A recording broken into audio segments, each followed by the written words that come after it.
Muslim News on Muslim Network TV from Toronto, Ontario. I'm Catherine Bullock. Assalamu alaikum and greetings of peace. What does entrepreneurship look like in the post-lockdown era? We will talk later on in the show with Prince Khan, an entrepreneurship expert. But first, some news headlines. New Omicron subvariant cases in Canada. Quebecer files lawsuit against police for harassment. Generosity index the lowest in 2020. After 40 years in Israeli jail, Palestinian released. And now the details. The Public Health Agency of Canada says it will not report the growth rates of the new Omicron subvariant until there is sufficient data. As of Wednesday, 21 cases of XBB 1.5 have been detected. The agency has told a media source that it is too early to say if the variant will see exponential growth. The agency says, however, the scientists are tracking its cases in Canada and internationally. Experts are warning that the new variant may have higher resistance to antibodies than its predecessors. By the end of the previous month, the variant was responsible for 40% of total COVID cases in the US. Quebec's Human Rights and Youth Rights Commission has filed a civil lawsuit against the city of Terrebonne and 18 police officers for alleged systemic discrimination, racial profiling, and harassment of a Black man. Pierre Marcel Monsanto, who is a local resident with Haitian roots, is seeking compensation of $205,000 for being stopped by police more than a dozen times and fined without reason. The police stops were between 2018 and 2021. Out of these stops, 14 were made within 11 months, which is more than once a month. The damages sought include $20,000 in punitive damages against the city of Terrebonne. The Fraser Institute's annual report shows Canadians donating to charities has hit its lowest point in 20 years. A senior policy analyst with the Fraser Institute says the Generosity Index tracks charitable giving over time in order to see trends in different jurisdictions. He says Canadians have a decline in generosity across the country that has been occurring for a while, both in terms of the share of income donated and the percentage of tax values donated. The highest percentage of Canadian tax filers donating were Manitobans. People from Newfoundland and Labrador donated the least. The analysis is based on 2020 tax files. Israeli authorities have released a Palestinian prisoner after 40 years in jail.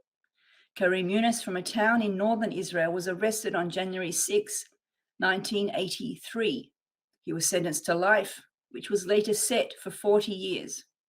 At the time, he was charged with being a member of the banned Fatah movement, with possession of weapons and killing an Israeli officer soldier. Yunus is a member of the Central Committee of Fatah led by Palestinian President Mahmoud Abbas. During his detention, he authored 2 books in Arabic, one in 1990 called The Political Reality in Israel. He wrote the second book in 1993 titled The Ideological Struggle and Settlement. And that is it for the news. Entrepreneurs are those who are willing to take a risk to bring an idea to market. A recent article in Forbes quotes Joe Chatham, who is founder and managing partner of USA 500 Clubs LLC in Boston, with this quote: "The self-employed are the only people I know who will work 80 hours a week to avoid working 40 hours a week for someone else." What's it like to start your own business as we come out of the COVID lockdown into record high inflation? To talk to us about what that means and other aspects of entrepreneurship in 2023, we are now joined by Prince Khan. Assalamu alaikum. Welcome to the show. Wa alaikum assalam. Glad to be here. Thank you, everybody. I really loved that quote, work 80 hours a week to avoid working 40 hours for someone else. But I gather he's not the only one who says something like that. Is this also your experience working with entrepreneurs? Absolutely. And the biggest challenge with entrepreneurship really is that you are your own boss. So you have to basically take on all the roles in your own business.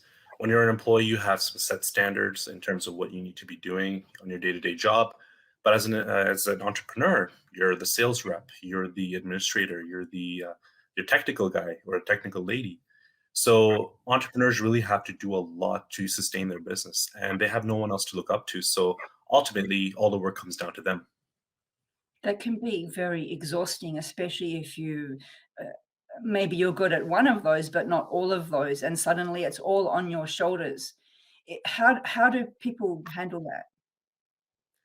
Yeah, so one of the things that entrepreneurs can do is look for support with mentors or strategic alliances with organizations that can support them in a different manner. So, for example, if you're strong in numbers and you understand financials really well, you can handle that part of your business no problem. But Mm, if you are, let's say, struggling with marketing and you're not, adept to really know how to do your own marketing, develop your own value proposition, develop your own sales forecast, at times it may make sense to bring on a strategic partner, an organization that can support you, or even bring in an employee or an intern that can kind of support you on that end. So know your weaknesses and know how to capitalize on your weaknesses by looking at it from an external perspective instead of taking it on yourself if you're not, adept to really knowing what you're doing. that can be hard though, especially if you're really starting out from the very, very beginning. You might not even have the funds to work with someone else. So, how do people overcome that? Well, if you don't have the funds, then there are internship programs that you can potentially even look into. And there are a lot of internship programs out there that are free, and you can bring on a student that can really support you in your initial steps in running your business.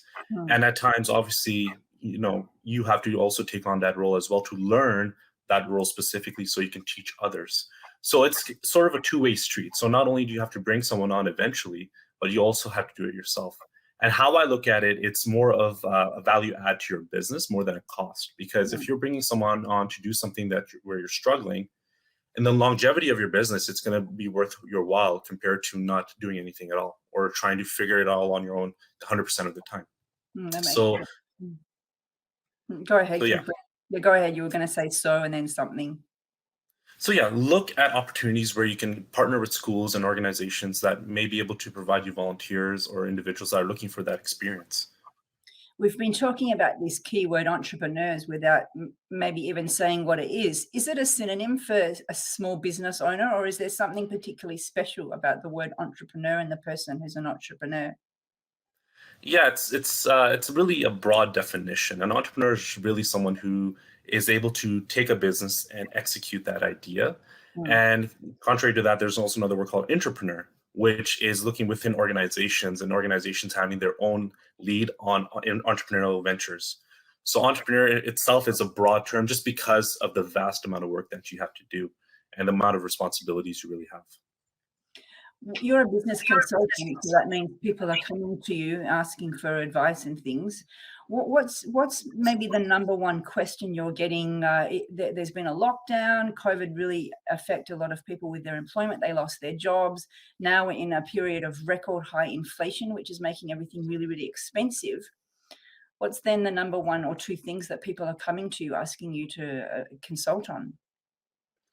Absolutely. So again, a lot of businesses right now they're generally scared because they don't know what's going to really happen in 2023. Inflation is at an all-time high. It reached about 8% in June. It's only come down to about 6.8% now. Mm, So entrepreneurs are really trying to figure out, how much can they increase their prices without, sacrificing the businesses that they generally have. But one thing I do want to let entrepreneurs know is that it's an expectation now, really, that your prices have increased. And it's because inflation is four times the amount that it normally is on average. mhm. So consumers have that perception already. So if you haven't really looked at your financials, now's the time to really do so and see how you can capitalize on increasing your prices so your dollar value and the dollar that you get from in your business from your clients is able to sustain itself in the longevity of things.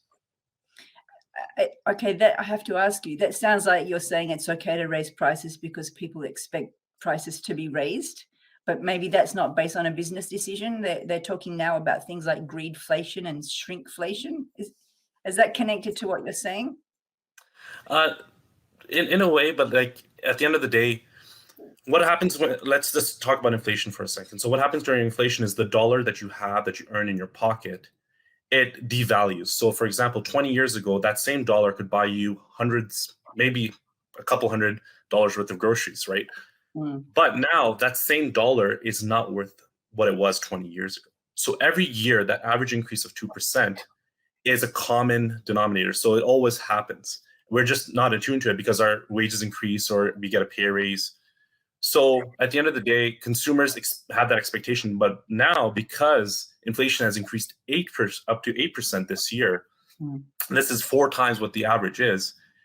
People are expecting to know that the prices will increase because everyone around the world, including Canada, is experiencing increases in prices. So it's just an expectation now. But the amount you increase it to, it really depends on what your clients are willing to pay for that service.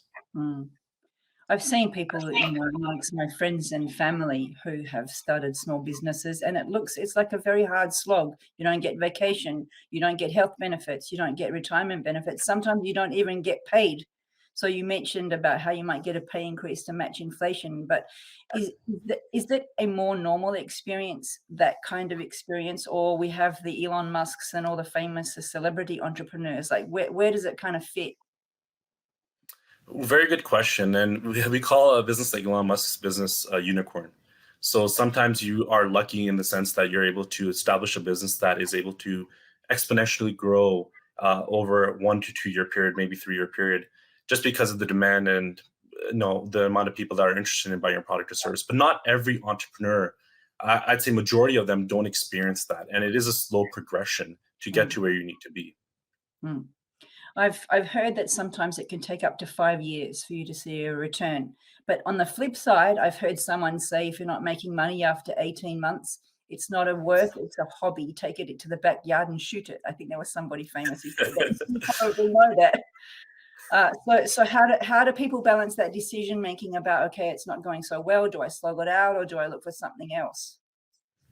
Yeah, it's really about the scaling of that business. And if you feel that there's opportunity in the future, 5 years is, I guess, a common number that they use. But ultimately, what you have to look at is, what are you investing into the business? So if you're investing nothing, for example, if you have a service-based business where you're like a marketing consultant, you may invest $1,000 to $2,000 in your initial startup costs, which is relatively low. And your payback is probably within a year, maybe a lot less.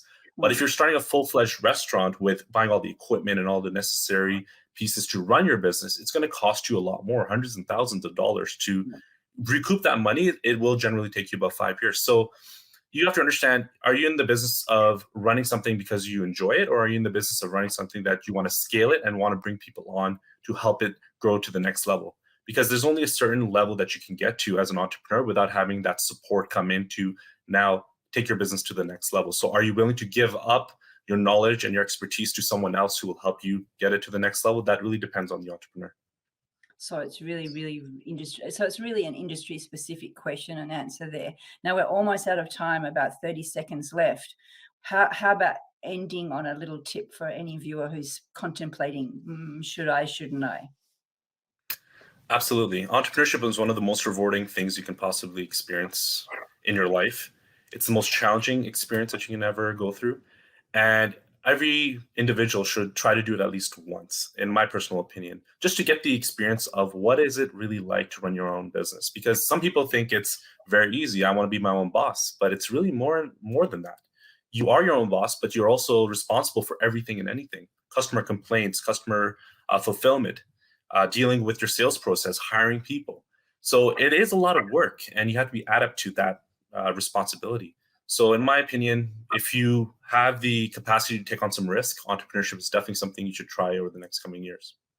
Well, thank you very much for joining us and giving us that little snippet. No problem at all. Thank you so much for having me. Thank you for watching. If you like what we do, please share, like, and subscribe. Stay safe and God bless.